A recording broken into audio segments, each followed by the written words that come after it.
Great. Cool. Sorry for the technical difficulties. I've got a different setup today. Let me see if I can scoot. Okay. Whew. All right. If this is your first time seeing me, this video is not going to make literally any sense until you go back and watch the first one. I'm working my way through Heavenly Deception by Maggie Brooks. We're on chapter 3. I have not read ahead at all. I have no idea what's coming. Hair's still wet on some last minute shit, but it's a look. It's a vibe. I want to introduce you to my plants. I feel like they lighten the mood a little more than the beautiful Mooney artwork by Ren Robot Art. Just needed a change of pace. Cool. So previously on chapter 2, if this bothers you, let's just read it right now. If you want to change the system, speak up. White silence is pro-racism. Just read that backwards. I know some people can't focus on what I'm saying until I read my shirt to them. Period. Praxis. Okay. So previously in chapter 2, we had our first lecture, or rather Carmen had her first lecture, right? And it was underwhelming. And then her spiritual father, Gary, left her with like a really weird conversation about how, like, have you ever felt loved by any of your previous boyfriends? Yes or no? Like, what do you think love is? Wouldn't it be great if you could be loved? I want you to have that. And then he raced off into the building and was like, you'll see what I mean later. And she's like, what? Wait, what? Where's our romance novel cover? Come back. Where are you going? And then she sort of ends the chapter by describing how once the lecture bell had finished ringing, the corridors were emptied as if by magic, leaving only those members whose charges were in the lavatories to stand outside the stalls, urging the occupants with increasing desperation to hurry up as though the world would end if they didn't finish urinating before the rapturous singing should begin. Whew! I have no idea what's coming. Y'all grab your popcorn, because with each chapter, it's like I can feel the tension building. Man, I can feel the tension building. We're getting, and like they always save the first lecture. I remember how these lectures were structured. Like, you got to ease people into it. You got to hit them with the good, fluffy sounding stuff. And then you get increasingly convoluted. And then you talk about sin and Satan and how desperate it is that you get on the right side of history. Ooh, okay. I feel like this is going to be good.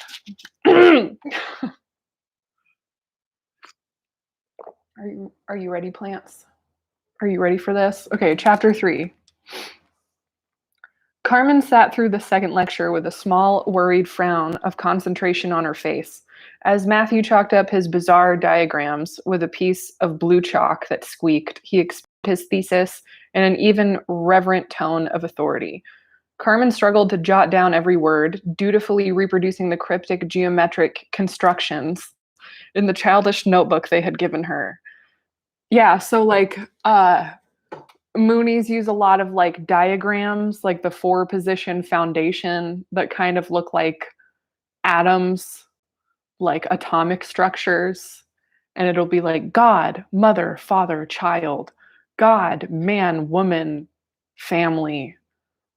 Like just a lot of geometric shapes and circles inside of bigger circles. It's a trend. She was determined to get it all down. There was something sinister here, and she meant to get to the bottom of it. Gary noted with approval her alert, upright posture, her bright eyes hungry for knowledge, her hand moving across the page like the needle of a frenzied oscilloscope. If she'd thought this feat of concentration would clarify anything, she was mistaken. It was only after 2 hours of faithful and frantic transcribing that Carmen's zeal began to flag and her eyes took on a dull and steady glaze. It was very boring, but she had to admit it was about as sinister as sitting in a laundrette watching the colors revolve. You've been waiting all week for this. Holla. I know, it's so triggering. But I don't know. I'm sort of in that feel the burn in a good kind of way type of mood these days. So I'm going to get as much growth in as I possibly can before I get too exhausted. Matthew was trying to prove by means of completely warped logic that Adam and Eve had existed, and while she thought this an odd aim for a group who claimed to have nothing to do with religion, it was undeniably not sinister. God would never deliberately create something to harm man, he was saying. Therefore, this apple must have been a symbol. We've seen many, many times that symbols are used in the Bible. Isn't that so? And whatever this eating of the fruit symbolizes, we know that it passes from generation to generation. Why do things pass from generation to generation? It's because of genetics, nothing to do with eating fruit. It's to do with genetics. Matthew stared solemnly at his feet while this sank in. Okay, so now we're getting into it. We're getting into like the crux of what the Moonies believe. And here's where I sort of get conflicted in my deconstruction process and in my recovery from this strange cult of a religion is because there's emerging research in epigenetics where like phobias are passed on genetically in your DNA, like personality traits and decision making habits can be passed down epigenetically through your DNA. And with intentional focus and decisive action in your life, you can undo epigenetics that you're not happy with. So it's like I can kind of see why people get sucked into this type of thing because there's a point to be made about epigenetics and about like ancestral curses. Oh, hello, other ex Mooney. Nice to see you, Mike, with the Doge icon. I dig it. Buy Doge, buy Dogecoin, everybody. Um, but yeah, it's like I feel like a lot of the time the Moonies weaponized epigenetics and the idea that you can reverse generational curses, and they used it as a reason to take all your money and do ancestor liberation for you. Like there's something to be said about the study of epigenetics, but the point of epigenetics is to say you are a powerful autonomous human being who does not have to be dictated by your epigenetics, and you also don't have to pay a sexaholic megalomaniac from Korea thousands of dollars to fix your epigenetics for you. Yeah, did I mean? Like to teach you about epigenetics and then tell you, oh, by the way, the only way to reverse your undeniable and undesirable epigenetics is to give me all your money and dedicate your life to me. Like that's just perverted, man. That's just not okay. Anyways, whatever that apple symbolized, it must be more powerful than life itself. Interesting take. Well, he raised his head. There's only one power that overrides life itself, and we all know what that is, don't we? He allowed the question to hang heavily in the air. No one attempted to supply the answer apart from someone in the front row who squeaked, "Death?" Matthew pretended not to hear. Love. Yes, love. He put down his chalk. A lot of you may be thinking, oh, wait, the ultimate test that we all go through spiritually is love. Epigenetics from a nutrition standpoint is valid. The moon way is simple lies, guilt, and greed. He put down his chalk. A lot of you may be thinking he put his hands behind his back and paced the front of the class with an air of portentous introspection. What have Adam and Eve to do with me? Carmen looked around the faces discreetly. The members were staring ahead with calm complacency. The guests were variously affecting polite expressions of quizzical wistfulness, dumb indifference, and Franklin, the army boy in the front row, was shielding a gasping yawn. Matthew looked up with a show of sudden power, and his blue eyes pierced the yawner, who abruptly froze in mid-yawn and shut his mouth.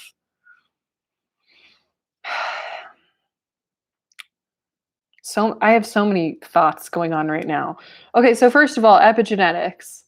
It's not just about nutrition. You need to do more research on epigenetics if you think it's just about nutrition. It's definitely about genetics diseases and genetic traits and personality traits, and like how different genes get activated and deactivated. But it's still definitely a new field of research that a lot of people don't take seriously, that probably shouldn't be taken too seriously this fast. Um, but yeah, it's like, I guess technically, if you're conceited enough and narcissistic enough, you can weaponize anything to become a money making scheme. And it's just unfortunate that like Reverend Moon was empowered to turn spiritual growth and reversing epigenetics and providing a community for people. Like he weaponized some of the most healing information, some of the most precious and sacred parts of being a human being, and weaponized it to make a multi-billion-dollar labor trafficking, sex trafficking, marriage trafficking empire. It's just like, that's a harrowing reality that I have to wake up and come to terms with all over again every day. Is that like some of the most powerful areas of science and spirituality where they like intersect, how you can undo generational curses by being intentional about your emotions and your conversations and your decisions, and like you can use mindfulness meditation to make different choices. It's just unfortunate that that became a way to build a multi-billion-dollar family, multi-generational family trafficking empire.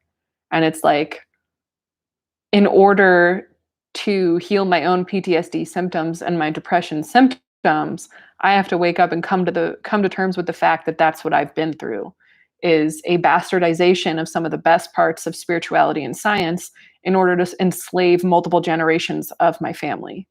Like they really used this information to try to make sure I would be stupid, barefoot, and pregnant my entire life, married to a man I'd never known before, unable to get divorced without being damned to the bottommost pits of hell, so that we could all, everyone in my family and my children, could give more money to a megalomaniac who is a proven and documented pedophile and adulterer with several children out of wedlock, having had multiple wives and several dozen mistresses. You know, I have to wake up and re-swallow that pill every day. Anyways, my other thoughts. I think it's funny that Matthew, the lecturer, had a sudden show of power and was piercing his eyes through the yawner, is because they're about to introduce the concept of like, if you yawn, those are your evil spirits trying to keep you from this invaluable information. So wake up and be sleep deprived. Deny your emotions and your physical needs because I said so. Anyways, so the question was, what do Adam and Eve have to do with me? Yes, it all seems a long time ago, doesn't it? But actually, what many scientists are now beginning to discover is that it has a direct relevance to our lives today. You see, whatever this serpent was, we know that Eve experienced some sort of love relationship with it. Therefore, we know that the snake was able to communicate with man spiritually, able to deceive man. This being knew of God's command. It was a sentient being, a spiritual being. Just, this is escalating so quickly. Like, it couldn't have been a real serpent because he would have died by now. Isn't that so? There aren't any snakes in London Zoo who've lasted 6,000 years. Isn't that so? He allowed himself a smile. It's like you're really making all these points in a row like you said something. Like, where in the Bible does it say that the snake had to be 6,000 years old? And why are you acting like, yeah, well, there are no 6,000-year-old snakes in the zoo, so gotcha. It's like, what? You just said the whole thing was an analogy or a metaphor. Anyways, okay. Some people would have us believe this was a talking snake. Now, I don't know if anyone here has ever seen a talking snake. He allowed himself to raise one eyebrow satirically. There was much laughter as he mimicked a ventriloquist snake with his arms and said, "Hello." Matthew shook his head firmly as the laughter died down. No, I don't think so. We know that this snake is as active now as it was then. Where? Anyway. Okay, so we look to the Bible. He turned to the board and began to write the reference as he talked. Revelations 12:9 indicates to us the true origin of this being. Satan was cast down onto the earth and his angels were cast down with him. He scrawled some more words on his drawing. The Bible particularly mentions Lucifer as the angel who Satan cast down. So, Lucifer, he wrote the name large besides the wriggle that represented the snake. Lucifer was involved in a relationship of lust with Eve. He linked the two names together with an arrow. And that relationship, as divine principle reveals, had direct and drastic consequences for the world we live in today. He began to tell the story of the fatal love triangle in an intimate, confidential manner, as though he were describing a rather difficult marital problem between three friends whom everyone knew and whom everyone had faintly disapproved. Oh my God. I used to be a divine principle lecturer, so this is just, I'm just gritting my teeth while I make it through these flashbacks. At 7 o'clock, everyone poured out of the lecture and mingled aimlessly in the dining room. They all seemed to be abuzz with the lecture, but Carmen suspected now that this was a misleading impression. The members were buzzing ecstatically, and the guests were stupefied and puzzled, pretending enthusiasm in order not to be thought impolite or stupid or irredeemably unspiritual. Carmen sat out of the general melee on one of the hard-backed chairs, keeping her eyes fixed hopefully on the trestle table beneath the podium. A crowd was gathered there around Matthew and Marianne, and she hoped this meant the tea trolley was imminent. After a moment, Gary made his way over. He squatted intimately beside her, so close that she could feel the heat coming off his skin. Ooh, sassy. Saucy, even. I keep mispronouncing words because I'm triggered as fuck as soon as I open this book, I'm not gonna lie. Oh my God. It's funny too, because when I worked for a sales company that was like a subsidiary of Credico that used a lot of the same like cult recruitment techniques, I had to be someone's spiritual parent in a sense and check in with them after every sales day to make sure they weren't going to leave and see what their objections were so I could overturn them and keep them around. Whew. How are you finding it? He asked, his arm arched on her chair.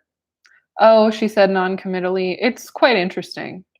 It's very deep, isn't it? He pressed on, the faintest note of reproof in his voice. It's actually quite an astounding revelation when you understand it fully. Some people get quite moved by it. Yes, said Carmen. Well, I can't see why it should move anyone, really. It's an interpretation. And then, since he looked so pained, an interesting interpretation, if you're interested in religion, she added rather accusingly. Gary shook his head emphatically. No, it's not a religion. This is entirely logical. Religion's where you believe something. These are scientific facts. It's not a matter of belief. You see, principle is a logical analysis of biblical facts, and it's absolutely watertight. That's what's so mind-blowing about it. You'll see in the lecture tomorrow, it'll all get clearer. Carmen nodded doubtfully. The crowd was milling around the table, but she still couldn't catch the glint of an urn.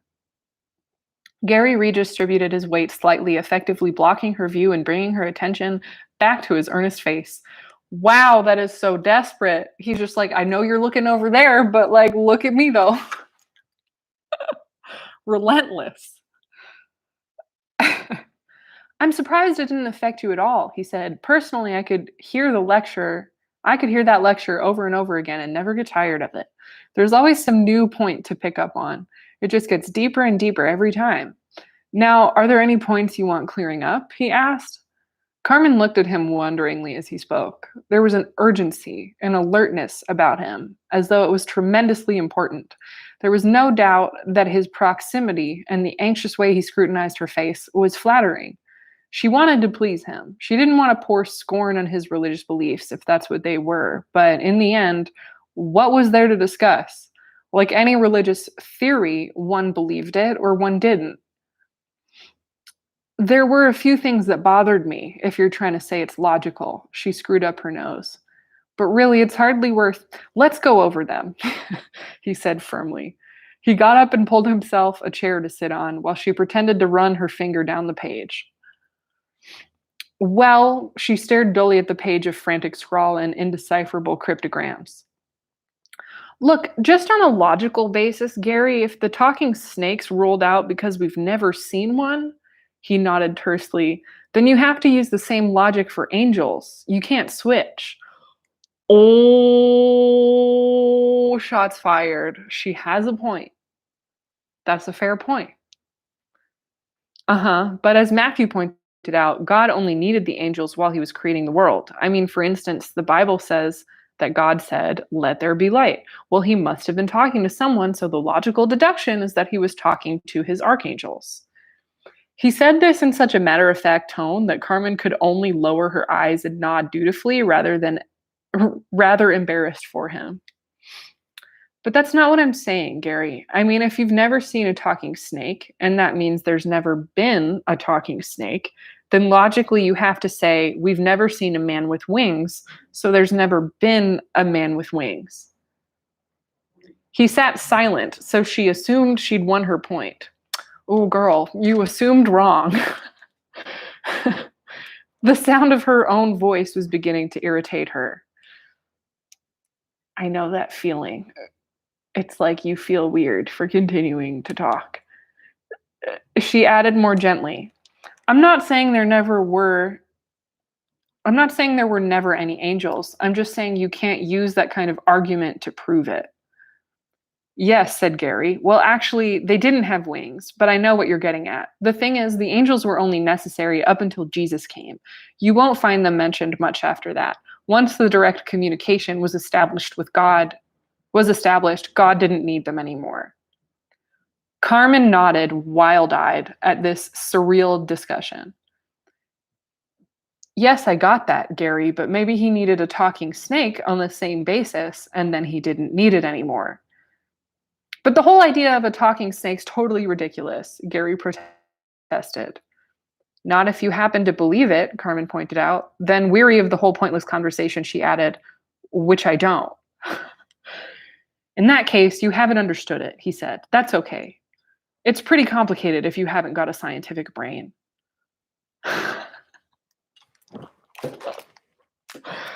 Man, I feel like I had this exact same conversation the other day. It's sort of like,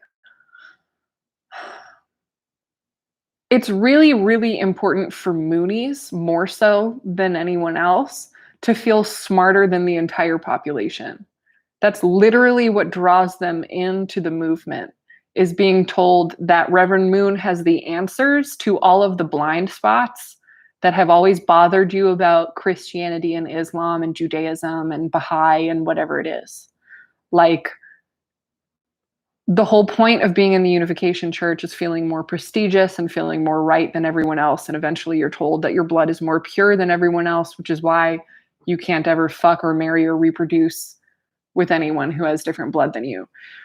But at the same time, it's like, by giving you activities that provide a feeling of being elite, they fill those activities with completely irrational arguments full of cognitive biases and logical fallacies, kind of like the whole angel snake discussion.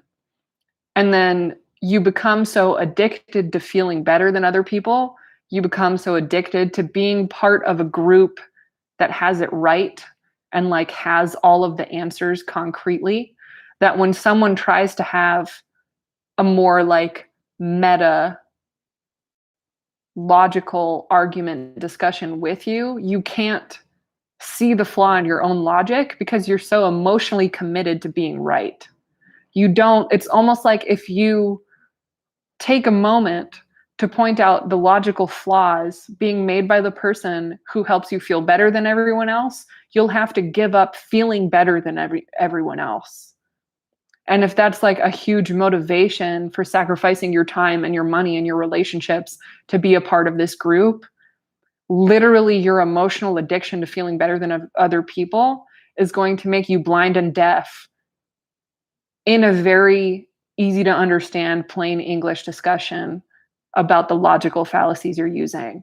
And I've been that person who's sitting there listening to someone making an irrational argument because they're so emotionally invested on being right and repeating the same talking points that made them feel like part of a clique, that they can't hear me. And I feel like I'm repeating myself. I literally repeat myself.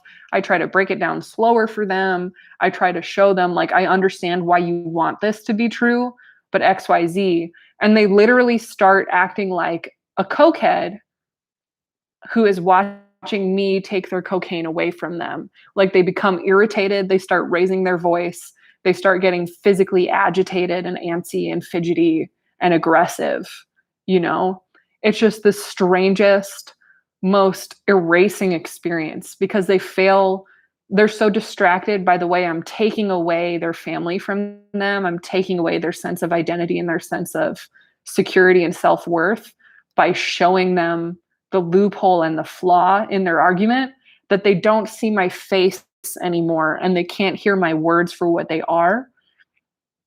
I'm an annoyance to them. I'm an obstacle and a roadblock, interrupting their very comfortable, engraved, well-practiced thought pattern and essentially threatening their whole identity. So Carmen, feeling tired of her own voice and being disinterested as her getting exhausted, realizing that she's talking to a brick wall and a broken record. And she's trying to understand why this is so urgent to him. And what she doesn't understand is that she is a number to him, like a head of cattle, a prize. And he thinks that if he can get her to believe this information and also get addicted to being right and get addicted to having the truth, he'll be rewarded. It'll validate all of the hard work he's put into this movement. It'll validate the way he's cut ties with everything he used to know. It'll make him feel better about all of the cost that he's sunk into this mission, right? And it'll make it all feel worth it to him. So really, he's not doing anything for her because he loves her. He's trying his damnedest and acting really desperate to pressure her into believing these things because his entire self-worth depends on it. It's entirely survival motivated at this point. Because if he can't be a good spiritual father and start recruiting members, he's not a good member. He's been in the church for so long. They're not love bombing him as much as they used to.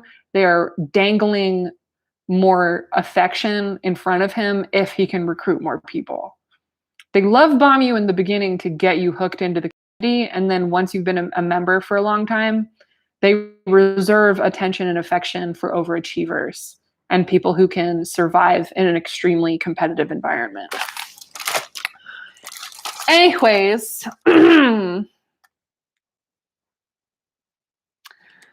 that's okay. It's pretty complicated if you haven't got a scientific brain. So yeah, passive aggressive insults. It's okay, Faith. It's okay if discussion about Reverend Moon being better than everyone else triggers you.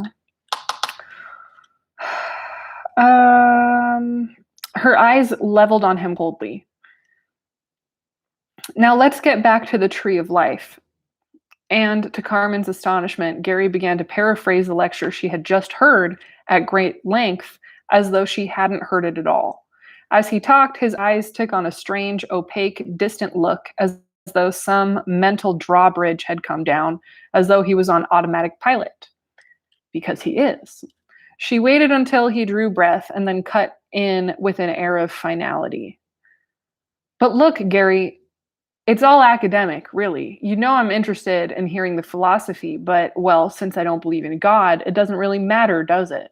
I mean, there's 100 interpretations of the Adam and Eve story. This one's as valid as any other, and it was a long time ago. She smiled sunnily at him to show that it wasn't personal, and then turned a determined gaze toward the table. Everyone seemed to be praying over a cardboard box. They began to pick out pieces of paper from it, to unfold them, and call out names. Gary shrugged, tipped his chair back, and regarded her with dissatisfaction. Sure, it doesn't really matter. How do you know? How do you know if something interests you unless you're sure you understand it? The main thing is to have a good time and enjoy yourself. This is one place where you can really take some time to explore your personality and make some useful changes. Carmen had often explored her personality through quizzes in Cosmopolitan. Generally, she found it quite satisfactory as it was. Oh, it's like they promise that the family, as they call it here, gives you unconditional love.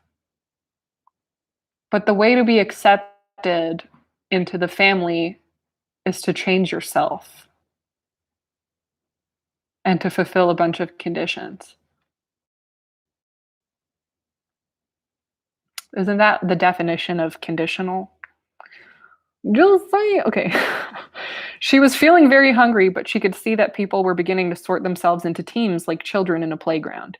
Soon she found herself tagged onto the end of a line and filing with her group towards a team meeting, capital T, capital M, where they were assured of an informal group discussion on topics of general interest. She had a grim sense of foreboding. She was beginning to suspect that there was only one topic of general interest in the family, and that was the one that she and Gary had just discussed. You would be correct, Carmen. That would be an accurate suspicion. There were 7 guests, 6 members, and Marianne, their team leader, seated in a circle as though for a college seminar or a psychiatric therapy group. Marianne was smiling around the faces like Nurse Hatchet about to order a lobotomy. They introduced themselves and applauded one another's halting contributions as one by one they explained how they'd been tricked or cajoled onto the course. Some of them seemed to have been frankly press-ganged. Ahmet spoke little English and seemed totally bewildered. Barbecue, he repeated. He said something about the barbecue, and I find myself getting on the coach. Peter told him he was a social worker. Peter told them he was a social worker in Lanarkshire. Sorry, I'm American. I don't know how to pronounce that. Lanarkshire. He just split up with his girlfriend and was feeling lonely when he first met Ikuno in the street. She'd been warm and friendly and invited him for a meal. It was only when he got to the house that he'd realized it wasn't to be just the 2 of them, but a simple informal banquet for 25. Carmen clapped him particularly warmly. She liked Peter. He seemed a pleasant, trusting sort of person who didn't deserve to be brainwashed if that was what was going to happen. She wasn't quite so sure about Reg or Wendy. Oh, let's talk shit about Reg and Wendy. Reg was a lanky, ungainly man in his late 40s with luxuriant sandy hair and that kinked naturally into a Marcel wave. He had a long, pale, lugubrious face and spoke very deliberately with a pedantic nasal twang that suggested he had never been told that he was boring. Carmen listened to him with awe. He was a man of some stature in his local church, as he was at pains to point out. He ran his church youth club, and since one of his young brass players had joined the family, he'd come on a fact-finding mission with a completely open mind.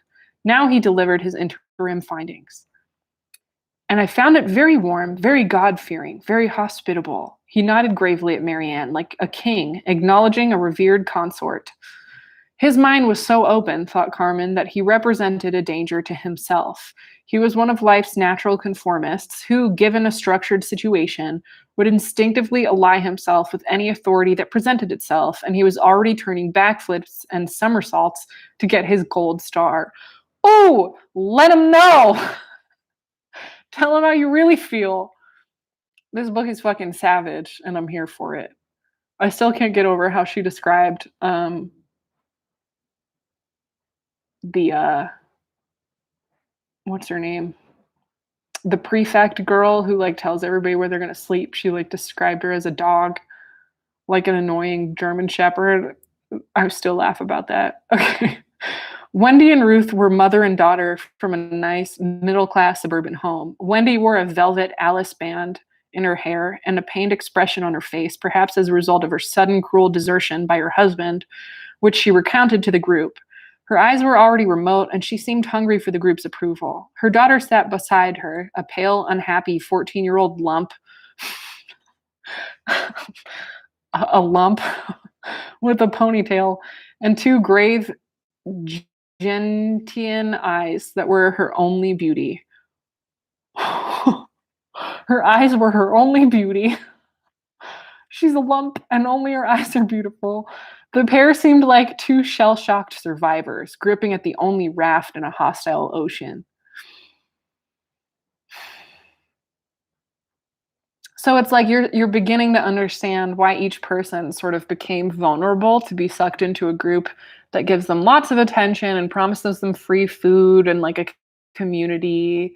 And who is the guy? Peter thought he was going on a date with this girl. And that was a tactic that people were pretty open about. Like, not everybody was told to lie to people, but like straight up, some girls were sent out there to flirt and bring people in. And every single person was like, no, we're not a religious group, because they were told it wasn't a religious group. But then you're like requiring people to talk about God and believe in God and pray. You know, just very intentionally deceptive. Heavenly deception. And now Reg was giving his careful, measured analysis of the lecture, conceding this point guardedly, disputing that reservedly, producing biblical quotes complete with references to back up his point, discoursing learnedly on the different viewpoints that could be taken on the subject of original sin. As he spoke, Marianne cocked her head this way and that with a flattering absorption, nodding, interpolating, demolishing his argument with a quick swipe, so charming in her funny, childlike pussycat way that Reg hardly registered that he'd just lost the battle. Carmen was glad someone wanted to talk, because she decided she wasn't going to. The late sun was streaming through the open window, patterning the parquet floor with the soft shadows of leaves. Outside, she could see a butterfly hovering around the bed of lupins. The figures in the gloomy room seemed rather insubstantial and flat. Through half-closed eyes, she could see a hallowed afterimage like a fitted neon round each different head. So here's what's interesting is like, in a kind, generous, but still literal hostage situation like this one, where the people there can't choose when they leave because they don't have a ride back to town, and they're out in the middle of nowhere in like a renovated nunnery, the members there don't have to make sense. They just have to wear you down. So like what Gary and Marianne have to do is just be really energetic and persistent in telling you that you're wrong, or just like wearing you out. And even though nothing they're doing is blatantly abusive, just in previous chapters where they talk about minimizing other people's pain, like, I don't care if you have an enormous 2-inch thick thorn through the sole of your foot. Someone else ripped their Achilles heel and they're still participating in the morning exercise conga line. Get over yourself. You're a baby. And like, I can see why you don't believe in God and why you don't believe in angels, and my irrational argument about why there can be angels but not any talking snakes. You're just not smart enough. You don't have a scientific enough brain. Literally, all they have to do is keep telling you that you're wrong, keep bringing up conversations you don't want to have, keep wearing down your willpower, and it makes it harder for you to stand up for yourself and to hold on to your unique perspective, because out of an attempt to conserve energy and avoid conflict, you end up acquiescing. And that's something, if you want to read an interview about FKA Twigs being abused by Shia LaBeouf, that's what got her to stay, even though it was blatantly physically abusive in her relationship with Shia LaBeouf. He would wake her up screaming in the middle of the night about how you're planning to leave me, aren't you? And then demand that she do X, Y, Z, A, B, C, D, E, F, G, X, Y, Z, to prove to him that she didn't want to leave. And she ended up just like going along with it because she was literally just so tired. And there were times near the end of her abusive relationship with him where she tried to pack up and leave multiple times. And he would find her, and all he had to do was scream in her face and grab her and shake her until she was exhausted and did not want to advocate for herself anymore. And that would be enough to get her to stay for several more days. So the point of these meetings are not to get to know each of the new guests better. It's to see where they're at in their resistance to this indoctrination that even the members don't understand is indoctrination, and literally just mentally bully them and wear them out until they start repeating the words that they want them to say. Carmen, the voice startled her. How did you find this lecture? I thought it was good, said Carmen, hoping to give points for style and presentation and miss out on content altogether. He explained it all very clearly, and he's a very persuasive speaker. Marianne nodded with a hint of impatience. The speaker is inspired by God, she said, and continued to wait with polite interest for more. Carmen wriggled. She was loath to ask a question when she didn't want to know the answer. Besides, Marianne would just repeat the whole interminable lecture over again like a warped record with the needle stuck. You listen to this whole lecture and you have no questions? She smiled with tender, teasing incredulity. Well, I've already had a long talk with Gary about the talking snake. Carmen hid a half-apologetic smirk. And he explained all that to me, she said hastily. It all seems to make a lot of sense. What have you found particularly inspiring? Marianne persisted. Inspiring. Crumbs, that was a difficult one. Carmen racked her brains. To her relief, Peter broke in, and all the eyes swiveled away from her. There was something I wanted to ask, Marianne, he said. His rather dogged face was crumpled with earnest puzzlement and a tinge of embarrassment. Oh my. Look, I understand Eve had sex with the angel, but I don't see how that would taint her bloodstream, really. I mean, if Adam and Eve were real people, well, blood doesn't mingle during intercourse, does it? He looked anxiously around the faces as though everyone knew a fact of life that he'd missed out on. He raises another valid point. Marianne bridled and looked rather affronted, as though there was something distasteful about anyone wanting to go too deeply into the medical ramifications of the affair. The angel is a dirty thing, she affirmed stoutly. This would be like to have sex with an animal, a beast, an ape. This pollutes the pure bloodstream with sin-like germs. And her eyes flashed indignantly at Peter as though he was somehow responsible for Lucifer's dirty actions.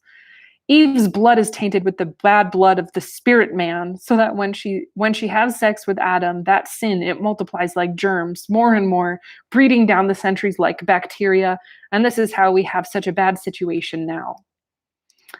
I swear to God, I lived with a first-generation woman who also had a French accent because she was from Belgium, and she had the same irrational train of logic.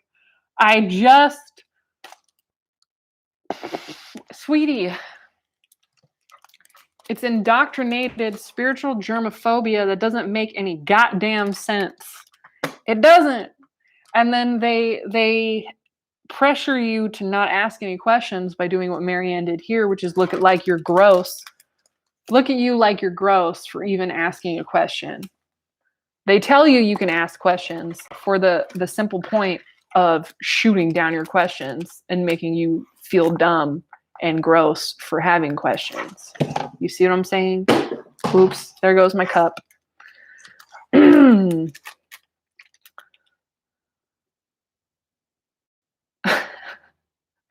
Peter nodded vigorously to imply that he was actually on her side and not trying to make trouble. Marianne, seeing his compliance, relented slightly.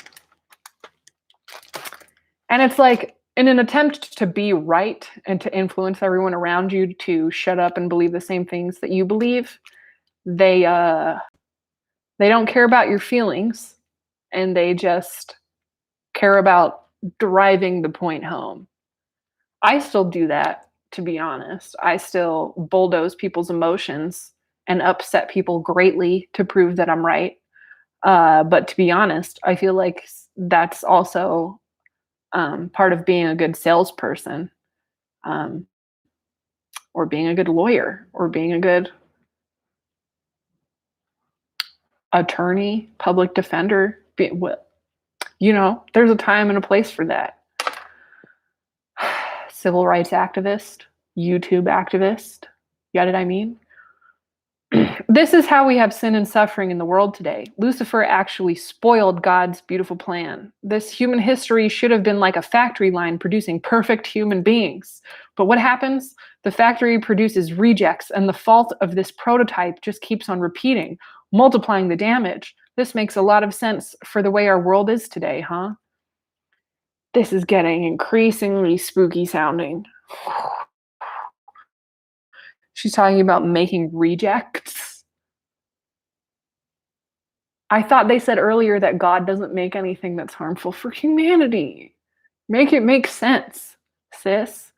Peter was still nodding anxiously, keen to toss the ball back into general play, regretting he had ever tried to field it in the first place.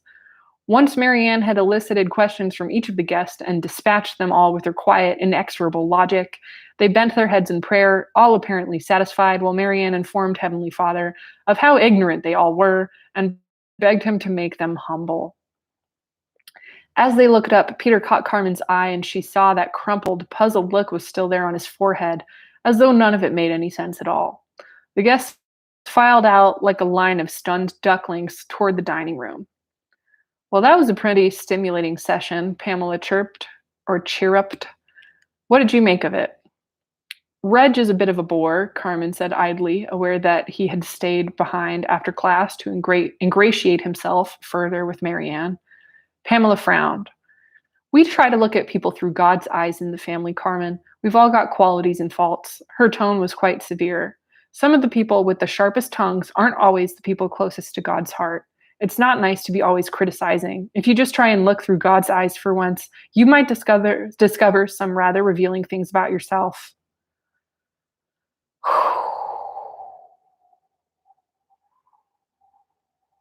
The hypocrisy. Pamela's tart little speech made Carmen feel oddly depressed, as though she was an unsatisfactory sort of person. Yeah, they make you feel inadequate and dumb for not falling in line, you know? It was true that she was pretty intolerant. She often had uncharitable thoughts. She often made judgments, and sometimes the burden of her cynicism turned inwards as a self-punitive reaction. Perhaps it was true that if one couldn't say anything nice, then one had best keep silent. Of course, it would also make life very dull, and even with the best of intentions, she didn't think she could keep it up for long. Even God would think that man was a bore, muttered Jane, who was standing behind them.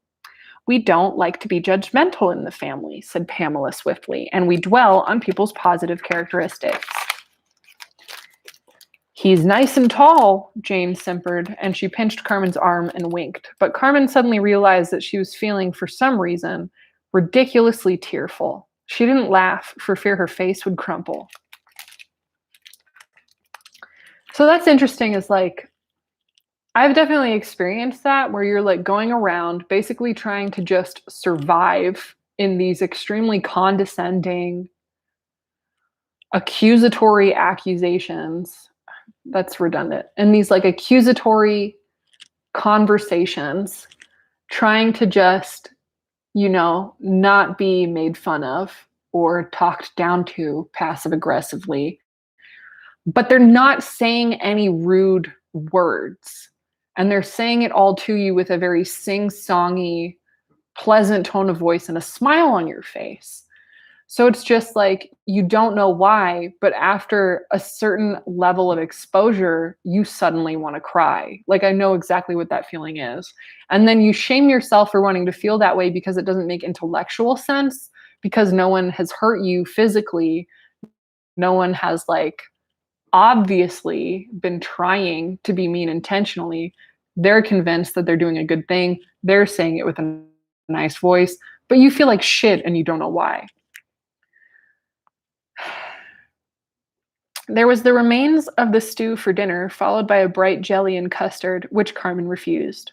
After a while, she got up without being asked and began to collect the finished plates and carry them through the kitchen. People were usually invited to volunteer for washing up, but she had worked out for herself that 100 greasy plates were preferable to sitting staring at an uneaten meal under Gary's disapproving eye. The kitchen was an institutional-looking place, as befitted the kitchen of a convent. It boasted 2 enormous vats and a monstrous, evil-looking gas stove. There were 2 exhausted little sisters on their hands and knees, with their heads practically inside it, scrubbing out its bowels. That's a powerful way to describe it. Carmen found the sound of their brushes chafing and her own clatter soothing and cathartic. It was only the second time she'd arrived that she'd felt any sort of privacy. Just as she was beginning to relax, Peter wobbled in with a great pile of sticky plates, and he stayed behind to dry up for her as she washed. He was looking faintly perplexed, still dwelling on the mystifying mechanics of spirit copulation. I still can't understand how the sin's supposed to get in there, he said. Did you get it? She shook her head. Osmosis, I expect, and she scraped the custard goo and the nauseating glitter of the jelly into the pig bin. What does it matter? If you can believe he was an angel and angels can walk through walls, you might as well believe his other bits can go through walls as well. Peter considered this explanation and seemed to find it satisfactory. Yes, he said. Well, I accept that the snake must have been an angel. After all, it couldn't have been a talking snake.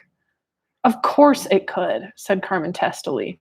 Once you decide to believe one impossible thing, you might as well believe 7 or 8 of them. You don't have to restrict yourself. Peter put down his drying up cloth and began to talk intently. Look, as I understand it, he began to count his fingers, still trying to sort it out in his head. The tree of life was symbolic, the tree of the knowledge of goodness and evil. This stood for, oh, don't you start, Peter, she cried out in a sudden frenzy of exasperation. He stopped, confused, appalled to realize that he was now parroting the same gibberish that he'd been bombarded with all day. Then they both started to laugh, entirely forgetting the 2 sisters with their heads in the gas oven. Carmen threw the wet cloth at him, and Peter began to spray her with the rubber tap hose until her jeans were soaked. The heads of the 2 sisters emerged from the metal surround, and they exchanged glances of grave disquiet. Laughter was not much appreciated in the family unless it was a member who'd made the joke, and then on an approved subject. Thank you! That part. How very far the fall of man was from being an approved subject in the family, neither Peter nor Carmen, as they fooled around splashing one another, whooping and shrieking, could have guessed. When Gary arrived, they'd begun to sober up, but all the same, they looked at him rather guiltily as he strode in. Gary, too, was ill at ease, strangely off guard, his expression inscrutable. He'd come to fetch them for the family evening, a short session because it was already 10:15 and everything was running late. Carmen thought that she had glimpsed for a moment, before he snapped on his friendly big brother smile, an odd expression on his face, an expression that she might almost have judged to be jealousy. Perhaps he suspected her of lining up some perfect love for herself in the kitchen with another suitor. Or perhaps he resented a spontaneity which was lost to him forever. Whichever it was, she knew just then that Gary, for all he had found the meaning of life, was not a very happy human being.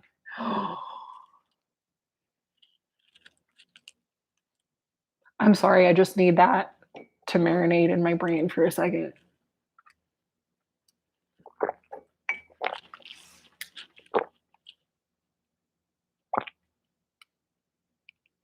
I really like how she expressed that she couldn't, she didn't understand why, but she suddenly wanted to cry, and she's making physical distance between herself and the other, experienced members.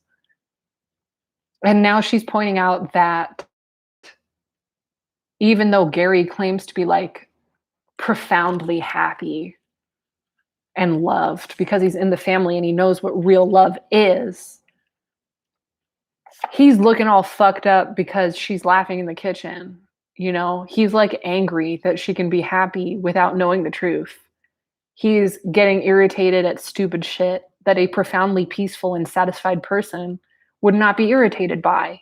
And therein lies the fundamental flaw that makes every second generation leave eventually, is you're told over and over and over again that we're better than everybody else. We know the truth more than everybody else. We've got our shit together more than everybody else. And you're so then why do my sinful, fallen atheist friends seem so much more at peace and relaxed and content and happy and safe than I do. We seem to talk about it, but we don't be about it. So, and if the church and this religious doctrine is the only real difference between me and those other people, then I don't want to be part of this church anymore that is apparently supposed to be making me better than everyone else by keeping me separate and keeping me disapproving and condescending toward everyone else. Make it make sense. If you really were unconditionally loved, you would be happy, wouldn't you? You would feel secure in yourself and you wouldn't need every single person to agree on every single thing that you believe in order to feel good. If you truly were in direct communication with God and closer to God, wouldn't it not bother you whether or not everyone you're talking to agrees with you? Like, why would that put your panties in a bunch?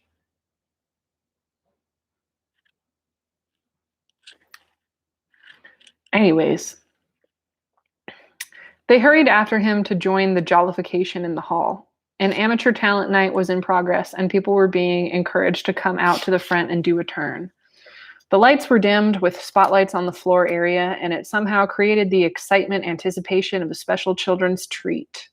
Carmen huddled up small on her seat with the natural shrinking of the nervous from any suggestion that they might be required to participate. Ooh, that's a mistake. That means someone for sure is going to read your body language and pull you into the center of it. When the harmonica player stepped down, Reg was coaxed to take his place. She felt a fit of the giggles coming on, just looking at him. He was thrashing his arms wildly in protest, teetering like a tree that had learnt to walk. He was being forced, protesting, to the spotlight, propelled by 3 tiny Japanese sisters who pushed and pulled him like Lilliputians, maneuvering an obstinate Gulliver. As he cleared his throat, everyone was clapping wildly and whistling and stamping their feet. He was certainly very popular.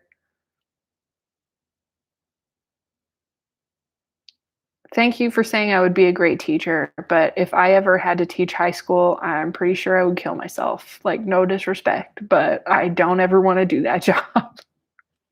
No disrespect. Power to you if you're a high school teacher, but couldn't be me. I'm not going to be a nanny. I'm not going to be an au pair, and I'm not going to work in children's education. Thank you very much. I'm going to be a woman in STEM. In fact, I literally am a woman in STEM.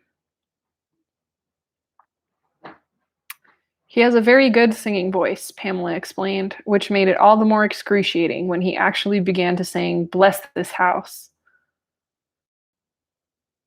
Oh, I blew through a period. When he actually began to sing, "Bless This House" was a difficult song for the most accomplished singer. Reg dutifully climbed to the strangled upper limits of his range like an old car attempting an impossible gradient, hitting a true note now and then, but more often hitting a mere fraction off, which was somehow worse than missing them altogether.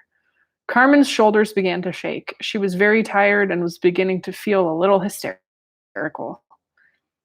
Whenever Reg sensed trouble ahead, a great frown of concentration rippled across his brow. He changed pitch, and then, trapped in the wrong register, he was forced to growl through the low bits with his chins doubling and tripling. When he ground to a halt, and as is always the way on these occasions, he seemed to know a lot of verses, Carmen was reduced to a shaking heap. The room around her rose to him with a great roar, the applause unstrained and ecstatically appreciative.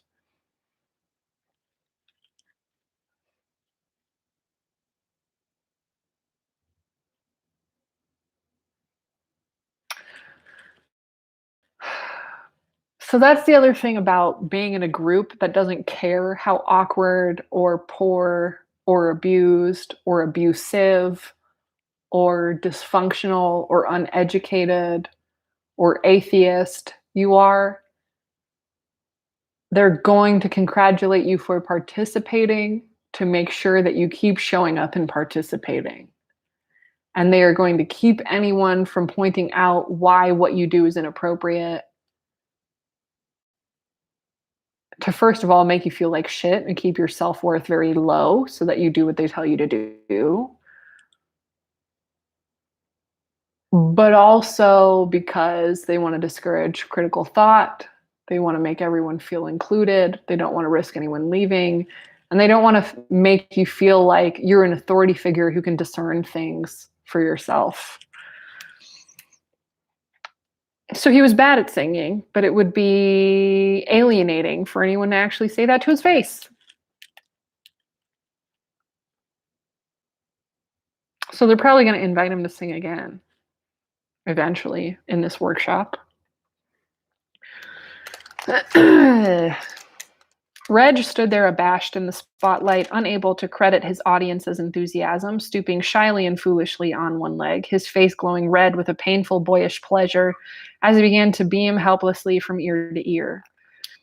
It was then, as his speechless pleasure communicated itself, that Carmen began to feel ashamed. The suppressed laughter, unreleased at the back of her throat, turned into a strange catching ache, and she was aware that her eyes were suddenly hot with unsplit tears.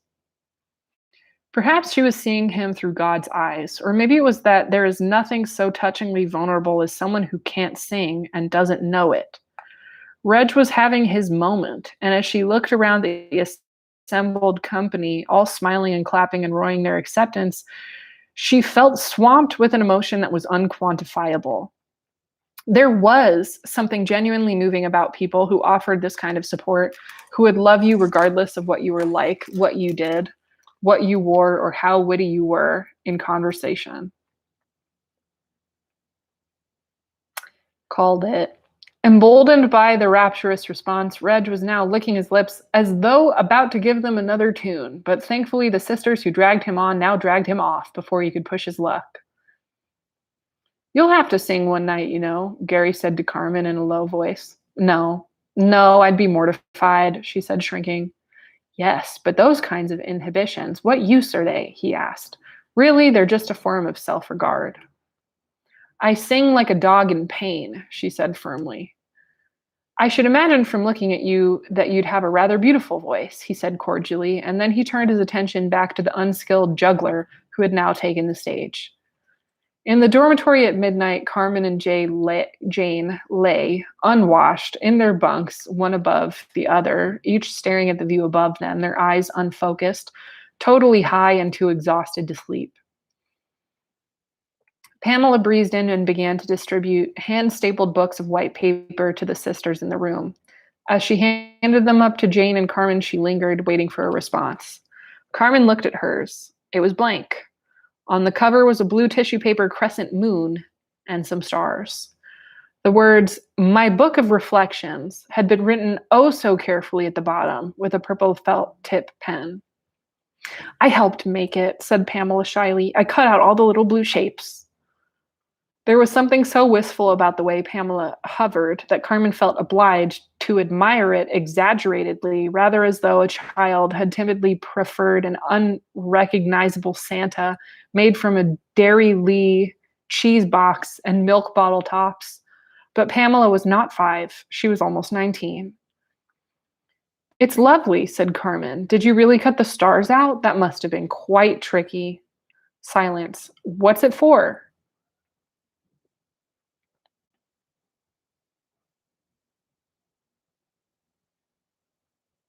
I don't know what that comment means, Enrico Confetti. Also, why is your last name Confetti? Is your life a celebration? Jamie Morrison in Berkeley, a la 1970s. I suppose. Ooh. I'm just thinking about how Pamela's like, I cut out all the shapes. Here you go. Like, waiting to be rewarded like a 5-year-old. And it's like, when you're not allowed to have sex with anyone, you're not allowed to kiss or date or spend exclusive time with anyone. So you're dependent on like praise from the group in a platonic sort of like pleasing teacher kind of way. And especially when like the members and the lecturers are like your teachers and sort of telling you whether you're smart or not for being able to understand their gibberish or not, it really does classically condition you to act like a child. It keeps you lodged in childhood forever. That's something I feel really self-conscious about, having left the movement kind of recently, is just this habit to try to just win praise from people the way that a child does. Like, it's helpful in your career, it's helpful at school,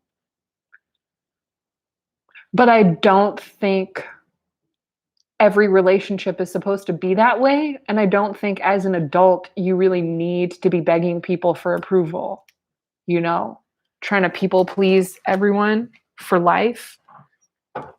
So something I've been working on is building my relationship with myself, partnering with myself so that I can be surrounded by a bunch of people who don't agree with me and make a point of disapproving with me because I refuse to conform. And I feel fine because I got me, you know?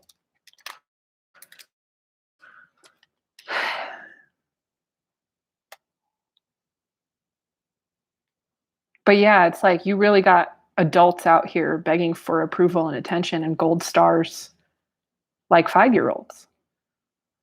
Jane in the bunk beneath bit her lip because she's trying not to laugh.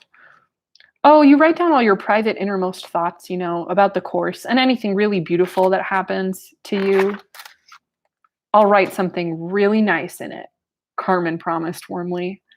At that, Pamela looked quite pleased, and then she toddled off to the bathroom in her winceyette, I don't know what that is, winceyette pajamas with her toothbrush in her hand. You better write something nice in it, Jane's disembodied voice warned her darkly. They collect them at the middle of the week and read them. Carmen laughed. You think I'm joking, came Jane's voice again, but I'm not. Carmen put her pen gingerly to the first virgin page of the reflection book. After a moment, she felt the crate heave and Jane's head peered up, level with Carmen's knee. Her face was serious, and she spoke quickly and very softly. I know I laugh at them, Carmen, she said, but you know, they're very good people. Can you see what I mean now? They're sort of innocent. There's no harm in them. They're like children. Carmen recognized the symptoms. Jane was feeling contrite for something or other. Yes, said Carmen. Jane lowered herself again, reassured by Carmen's face that she had really understood, and in a way she had. The members had a strange knack of arousing resentment and hostility in the guests, and then diffusing it just as suddenly by revealing their vulnerability. Ooh, that's such a good point. They disrespect you and literally mentally abuse you, and then they keep you from calling them out on it by revealing their vulnerability and being like, yes, but we're so nice. We're not doing anyone any harm. We're promoting world peace. Like, how are you going to discredit all the good stuff we do? What did I just click on? I feel like I removed the chat. I can't see the chat anymore. I fucked it up. Oops.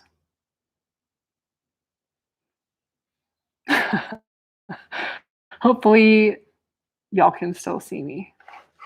Control Z. What did I just do?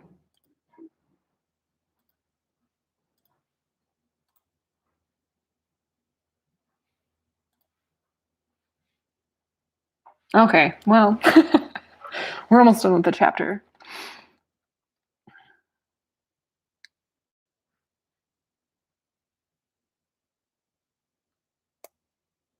How could you attack people who were so obviously defenseless? It was easy to laugh at them, but then wasn't it at the same time rather churlish and predatory to share their lives, accept their food, and yet to sneer at them behind their backs? Her pen hovered over the page, but she couldn't bring herself to write. Knowing that her thoughts were going to be read gave her a creepy, uneasy feeling. If these people were so nice, so harmless, what was she afraid of? And yet she was a little bit afraid. There was always that sneaking doubt. What if they were the ones who were laughing? What if they were the ones who were deceiving? She knew that this was late night crazy paranoia, but she decided to be cautious all the same. She christened the silly notebook in an elaborate italic hand. Well, what an exciting, inspiring day, she wrote carefully. The lectures are very interesting and intriguing. Of course, I have lots of questions, but everyone says it gets deeper and deeper, and all will become clear as I hear more of principle. This looked a little reserved and cautious when she read it over. She wanted to give the impression that she was eager to learn, and so she tried to adopt Pamela's tone of positive enthusiasm. I can't wait, all capitals, she wrote, and then she read it over and over, strangely disconcerted. What a bizarre state of affairs to be lying to a notebook. What was the point of it? All the book would reflect back to them, if they wanted to read it, would be a false mirror image of themselves. Thinking that made her feel, just for the odd split second, as though she was dissolving. She lay back, searching the pitted, pock-marked ceiling tiles until Pamela came back in. She turned her head and murmured down to her, Pamela, who runs the family? Pamela smiled enigmatically. No one runs the family, she said. That's the miracle. The family runs itself. Carmen thought about it. But it must have a leader. I mean, the Boy Scouts run themselves, but they still have Baden-Powell. Someone must have started it. There must be someone at the head. She's on to it. Questions, questions. Pamela made a funny, scolding face. Well, it's true. It was a very extraordinary man who founded the family, a very kind-hearted spiritual man who was also a philanthropist on a big scale. He's like the father of the family. He's like our Baden-Powell. And then she turned the light off. Oh, I have the chills. I just read the sentence. But what's his name? Carmen persisted in the darkness. All the sisters shushed her, and she turned disappointedly on her side. Then she thought she heard Pamela hiss. His name is Reverend Moon. Now go to sleep. Dun, dun, dun.